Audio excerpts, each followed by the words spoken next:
very tired by the end of today. So please forgive me, but don't call me every single time. So I'd love to introduce now our keynote speaker. She's a full-time writer of historical fantasy, and she's won many awards for her writing, including 5 Aurelius Awards and 4 Sir Julius Vogel Awards, as well as the American Library Association's Alex Award and the Prix Imaginal in 2019. She's won the Sarah Douglas Book Series Award for the Blackthorn and the Gim series, and we have been so blessed over the last couple of days to have her all to ourselves and to be able to ask her questions, and she has been so generous with her knowledge. So please welcome the amazing Juliet Marillier. Thank you.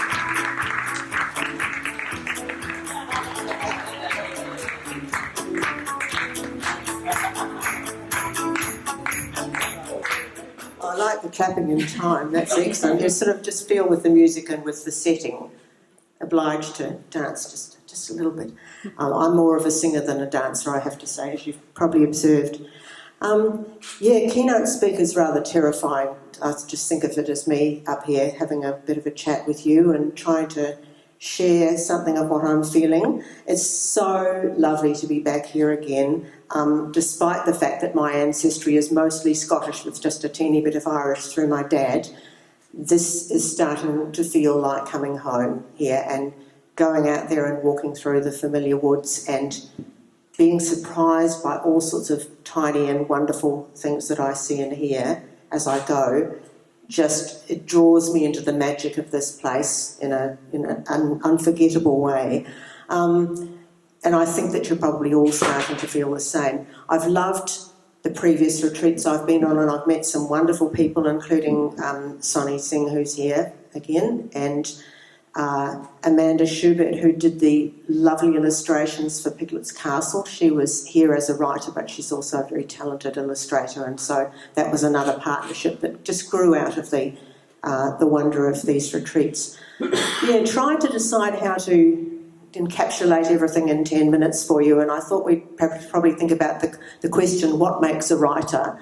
And what are the qualities that make up a writer, whether you're a writer when you're young or whether you come to it later, how do all of those qualities come together and put you on that path? And I can talk to you a bit about my background and how I got to where I am now at a relatively advanced age.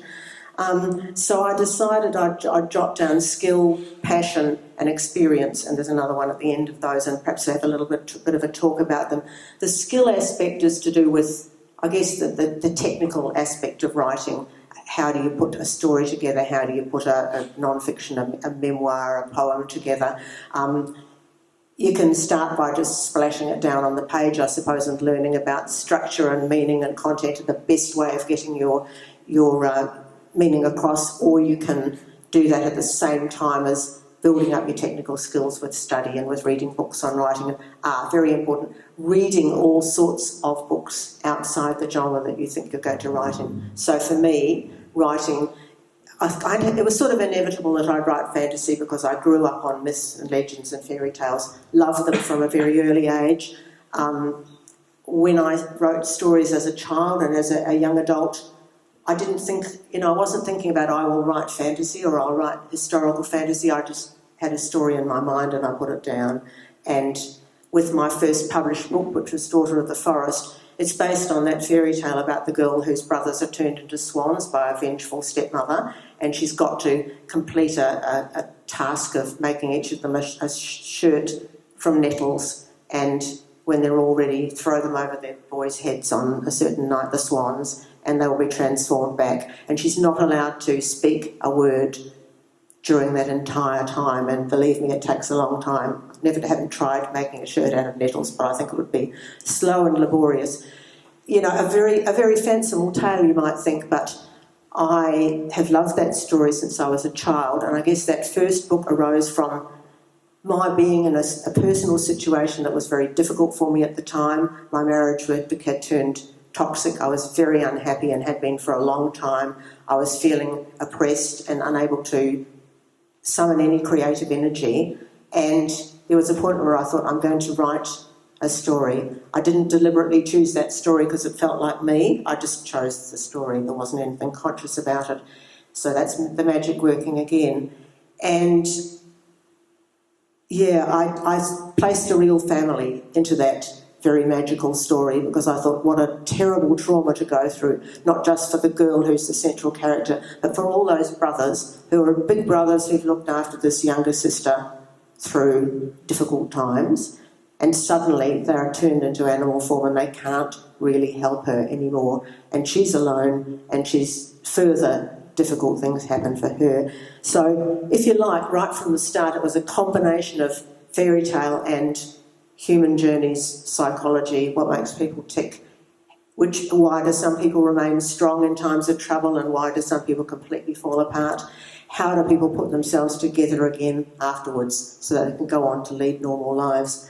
And I guess those two kind of aspects followed me right through almost everything I wrote after that, because having struck it lucky with that first complete fantasy manuscript and actually had it accepted and published by a mainstream publisher, I then wrote slightly better than a book a year for the next, 24 years. And some of them are very big books. And I think I'm continuing to explore the same themes, but I'm learning as I go along. I'm trying different things technically, and I think that you go on learning until right till the day you die. Okay, so skill then, that's the skill aspect for me was the fact that I went to university and studied languages and music and English, and all of that study, even though it was not directly related to creative writing, all fed into what I did later on. Passion is the next one, and passion doesn't mean sort of passion as in trashy romance novels. It means your passion for your craft, your passion as a storyteller. You write not because you think it's going to be your bread and butter for the next however many years, or because someone's trying to nudge you into doing it. You write because you've got something to say that you care about so much that you have to pursue it and write it down. And that applies with me, even though they're sometimes fairy tale, magical, uncanny stories, sometimes they're epic dramas, things that don't seem not to be happening in my life, but those happenings from fairy tale and mythology are always relevant to your everyday life in some way. It's to do with the journeys of the individual characters, and whether they go into a half-page poem or whether they go somewhere else into some contemporary story, you are sharing those journeys. And in my case, I don't feel like you don't put a message into a book, because if you try to put a message into fiction and you're hammering it home too hard, it doesn't work as storytelling. But there's always some sort of message in my stories, I think, and it's about being the bravest, strongest, kindest, most courageous version of yourself that you can be, no matter what happens. And I think that's built into my storytelling. You may have something different to say, but you don't write for any reason other than you love the project, you love the story, you've got something to say, you're being driven to complete it. So that's passion. And the other one I've got is experience, and I'm not meaning experience in writing necessarily. I think with me, I wrote a lot as a very young person, and then I went off and did other things, had children, worked full-time for a while, serving other people who dealt better with strife than I did. And I reckon if I'd started trying to write fiction again at the age of 20 or 25, I wouldn't have done it as well as I have, because I just didn't have that deeper understanding of what makes human beings tick. So I think I spoke to the group about creating characters and believing in your individual characters, because they're thinking of them as real human beings who are making their own journeys. They may make all the wrong decisions in the book, but you need to know what it is that's making them tick and why they are making those choices. So life experience is really a really important part. I'm not saying don't start writing if you're 20. I'm just saying you may develop skills that don't reach their full fruition until I was I turned 50 the year my first book was published, and I hadn't been writing for much of that period in between my passionately enthusiastic writings as a child. So it's the journey, the writing journey is different for each of us, and every way of doing it is valid. You know, I'm up here saying skill, passion, experience, but we've all got our own way of going about the work. Just listen to other writers. This is why this retreat is so important to us. We are talking to each other about our lives and our work and where we're heading and what we've done in the past, and you've got so much to learn from each other.